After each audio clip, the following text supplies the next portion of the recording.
put your syringe on the back end. You just simply open it, flush out the end, turn that off, make sure you're connected with this open, 0. As soon as it's 0, you're going to close that, fix the 0, and now you can go on and off the pressure at will. The system works fantastic, gives you very accurate pressures, it's fast, it's easy to set up, extremely easy to troubleshoot. But it has to physically be at heart level when you're taking your pressure measurement. And if you're taking multiple pressure measurements that you will then want to compare to each other, you have to make sure that you put it back to the same level every time you take a pressure measurement. Because if you're this far off of where you were before, your pressures are going to be off. Now, if there are arterial pressures, it's not nearly as bad. We're talking about venous pressures, little differences make a big difference. So I think that might be what's led you to go to option B. Option B is our compensator version of an integrated transducer. The compensator has a flush port that doesn't come off the top, it actually comes off the bottom. And you connect what we call a compensating line, just a pressure line.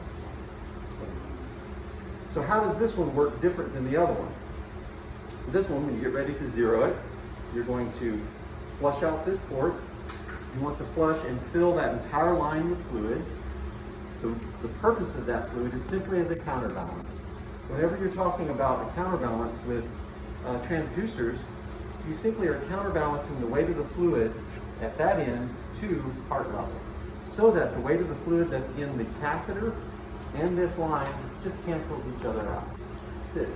It's an algebraic equation. Once you do to one side, you do to the other, cancels out, and it's meaningless. What's left is the patient's actual pressure. So you have flushed that line. You want to turn this off, leaving your flush 0 port open. Set it down, 0. I say set it down because if you're holding it, moving it around while you're zeroing, it's not going to be good. 0 it. Once you've zeroed, turn your 0 port off. Just don't ever touch it again. There's just no reason to open it. At this point, you can go on and off the pressure at will. Now when I'm on the pressure, unlike this system, it does not matter where my position is.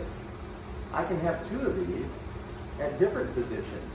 As long as that end is at the same position, we've fixed it. I think that that's actually a better system for you, especially because I'm told that you actually do use 2 of these on some of your cases. With the old system, they would have to be at the same physical position every time you took pressure measurement. This one, set it up, fix it once, and then this doesn't matter. You know, the chest, between the legs, it can fall off on the side of the patient, doesn't matter. Any questions? Okay, so the next thing I'd like to say is, okay, so how can we screw it up and get some errant pressure readings? Well, this is a common one.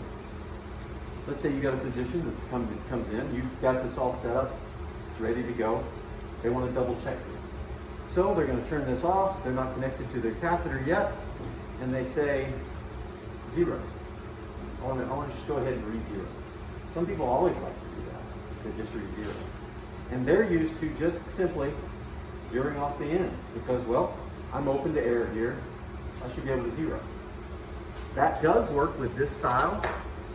It does work, it doesn't matter. Because if I'm open here, or if I'm open there, it doesn't make any difference. It's just 2 sides of the same thing. With this one, it makes a big difference. If I'm trying to 0 from this port, I'm not 0'd. Because at this point, this transducer is sensing all the weight of the fluid in this line. So unless these are absolutely at identical level, then you're baking into your 0 either a positive or a negative. So if they do that, they will mess up the 0, thinking that they're just resetting the 0. So don't ever let them do that. If they want to re-zero, then that's fine. Just turn that off and open the 0 port. Re-zero. Another thing, same thing sort of that happens, is that they want to check their 0. They don't want to re-zero, but they want to check it. So they'll open, they're not attached to anything. And they're open and they'll look up and they're thinking, well, this should go back to 0, right? It won't, because it's sensing the weight of the fluid here. And depending on where this is, that line is either going to be above or below your 0 point. So your knowledge of that will help them to understand that that's not how you check zero. If you want to check your zero, make sure you're off here and reopen your 0 point. At that point, it should go back to 0. If it doesn't go back to 0, then just re-zero, close, and you're good to go. A couple other things that I'll point out. This compensator line is there for counterbalance, weight. If you have a little bubble in this line, don't waste 2 seconds on it. As long as the line is generally filled with fluid, you're good to go. This line, unlike a normal pole-mounted transducer, is not transmitting any pressure waveform. So a little bubble is not going to dampen anything. Now, that being said, on the back side here, this little space between the transducer and the stopcock here is always going to be filled with air. Don't try to get it out. You'll never get it out. It's fine. So don't struggle or worry about it. Let's see, what else is pretty much it. Any questions that you guys might have? Any combinations you see? What if I had talked to them nurse too, like what if this backs up with blood because it accidentally, opened this up and opened this up this way, and now this has got some patient's blood back in. Right, that's a great question. If you have blood that's back in that line, then that's usually a key indicator that sometime during the procedure while connected to the patient, whoever was holding it accidentally opened that. Right. Maybe they thought that's how they're going to get their pressure. They open it, and if you've got blood that's in here, it's just going to be pushed right on out. So, what do? Well, you close it. Or you can just say, well, let's just re-zero. Then you just flush it out, re-zero, and then close it. So you can clear it out. Just clear it out if you want to. Doesn't Although matter. it doesn't really matter It's because still it's just fluid. weight. Yeah, it's still a Just fluid weight. that's okay. But if there's blood, you have to re-zero it because you opened it. I don't know that you have to. If you saw some blood there, that you would have to re-zero. Understand, when you are zeroing the system, you're zeroing it, first and foremost, to atmospheric pressure. So in reality, just to make things a little bit more complex, you don't have to have any fluid in there to zero. You can zero it completely dry and then put the fluid in later. When you're zeroing two things: atmospheric pressure, which is what you do on the system, and hydrostatic pressure, which is the weight of the fluid in the lines. You do that zero by physically ensuring that is at heart level. If during a case, this is of course just a regular pole-mounted transducer, so they fix those at heart level. They usually set it to this port. During a case, while connected to the patient, if you're measuring the pressures, and you actually go over and you physically raise the transducer, their pressure is going to drop. It's not really dropping. It's dropping because the weight of the fluid is actually being, it's a negative to the patient's pressure. So it's a dynamic zero. Hydrostatic is a dynamic zero. It changes when you change things. So, do you have to re-zero? Probably not. Does it hurt? No. It's quick, it's fast. So when they're not getting accurate pressures with the system, is it a troubleshooting thing with like their catheter and their location? Or because the first thing they do is they blame them. Yeah. Well, you always want to blame technology first. But understand that when you're getting pressure measurements that seem inaccurate, anything in the system, and of course part of the system is the catheter that's in the patient.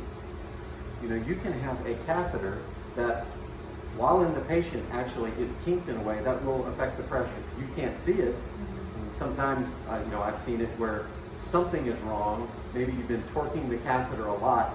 You don't realize it, but outside the field of view, you've kinked your catheter. Well, your pressure is going to reflect that. So there's lots of things that can affect that. Of course, the transducer certainly can be bad. It is a man-made problem. I will tell you, though, at NamicC, we test 100% of the transducers that we manufacture. We don't sample batches. We test every single one, and we produce probably about a million plus transducers a year. You can go up to the factory in New York, and you'll see them. They sit there, they plug them in, they do a pressure test to ensure that we don't have a leak, a crack, or something that didn't seal right from a glue perspective. And then they do an electrical test to make sure that electrically the transducer is working. Does not mean that you still can't have a failure. You can, but our failure rate for transducers is probably one of the best that we have for any of the products that we sell, because of the fact that we don't sample them. We test every single one. Any other thoughts, comments, questions? I'm just wondering if our monitor is also a slight, like we were just talking about, Yeah. issue in the fact that we're measuring it as an arterial pressure when it's really Right. not. Right. Yeah, it's definitely doing a service to us for sure. But I think, I mean, at least we know now that we should take our arterial alarm off. We're going to ignore that, right? But we have to have the 3 values for each dual pressure. The only way to do that is, unless you can put it on a CDP, but you have to manually, physically measure it yourself to get those 3 numbers. Right, and there's You're not no gonna- way that any of us are going to do that, right? So we have to have our means valued out by assimilation of an arterial line. Right. And I do know that you guys are trying to make your scales to simulate that once we come in, but I mean, it's not a terrible thing for if you guys are coming in. So we were talking about teamwork earlier, and some of the technology responsibility can help the nurses. When you come into your patient before you get draped and they're doing their whatever assessments, find your heart, find your zero, put this here for them. Okay, that's gonna help them immensely. And if you are helping them plug in their lines, pay attention to which line is going into P1 and which one is going into P2. And then hand it off to whoever and say, this is CDP, this is gonna be your hepatic pressures. So it just, all this helps consistency and technique. So, and it's reproducible. So if we all do this every single time, then we're being consistent for better numbers. Quality. That's my little spiel. And while I've got your attention, I never turn down attention. While I've got your attention, I'll mention one other thing. These connectors were designed to be very robust. We designed them because we know that in a cath room or an individual radiology room, this connection may be ran over, may be squished between a bed and a stretcher. You know, we did not want to make this easily breakable. That being said, it may take some force to actually connect it. That's good, because then it should likewise take some force to disconnect it, because you don't want it to accidentally disconnect it in the case. So one thing to look at, you see on your cable, there is a NAMIC logo. That NAMIC logo, when you actually insert it, the logo should completely disappear. If you can see any part of the logo, it's not pushed in all the way. So push it in all the way. Now, this particular cable, I can tell you've had it for a while. It's not new. New cables that come out are really stiff because it's just come from the manufacturer. And I'll tell you, they're even harder to push in.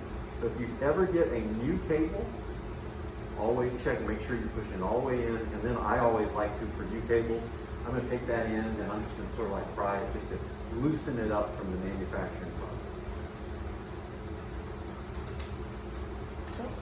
Thank you. You guys I mean, to me, it opened up my eyes of what this counterbalance pressure is doing, and I understand how it works now, where before I didn't get it at all. I was like, how does this work? This is magic. Like, this is like, I didn't get it, but I get it now. That wasn't me. So, I do think if we could, nurses and technologists wise, know what cable, what number one is what, like what you're handing off. I right, think that's so gonna yeah, be, this is sometimes I'm P1, like, this is I just sit there and P2. look at my monitor. I'm like, well, whatever one opens up first is the one that I'm gonna quick then go and recalibrate that scale Exactly. real quick, and I don't know which one they're gonna open up first. And it all takes time, right? So if the doctors are sitting there tapping their toes, waiting for their first pressure to open, and she's got it zeroed and everything, help your nurse out by identifying what cable you're giving, Yeah. hooking up first. And then they know what scale they're looking and what they have to fix. So it's just all, if that teamwork, that one little piece is gonna help them so much. Sometimes I will see, because it's always, the cables look identical on these ends, I will see folks where they will take a marker and they'll just, on this cap, they'll just label it P1, P2.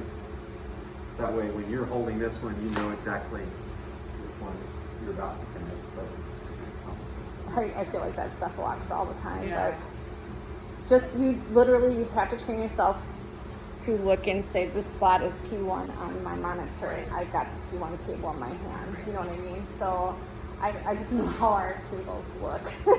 We've tried labeling things, we try to do all that stuff, but that stuff always changes, right? So it's just training your eyes to say, oh, this is one cable.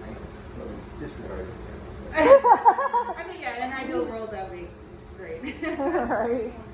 I hear ya. Me and Deborah also talked about trying to get this as close to the patient as we can, so we have an accurate. When you're eyeballing the heart. We said, like, I brought up, like, you know, the little anesthesia pole. Yeah. You can stick right here, and it's right there. We can stick it anywhere. It moves with the patient. So I find sometimes that, you know, that they all work at the head of the bed because we're going by the IJ. So our pole is all way over here. So then we're trying to guess the heart level with the patient draped and not having a clear look of the patient. So we're just sitting there like, I think this is about right. Maybe try to do this before the patient gets draped. So one of the things you should do first. And try to get as close to the patient as you can to make sure this is accurate too, because that can also affect your pressures if this is way up high and actually the normal heart is down here. Oh yeah, I mean that right there is the most critical setting you make. Yeah. Right. If you're off there, then Pay your you may be attention to reproducible, but you're yeah. reproducible. Pay attention to your patient's Personally- body habitus. Look at where the you should anticipate the heart at the costophenic angle and measure where you think the heart's going to lead from there along the level of the mid-axillary plane. So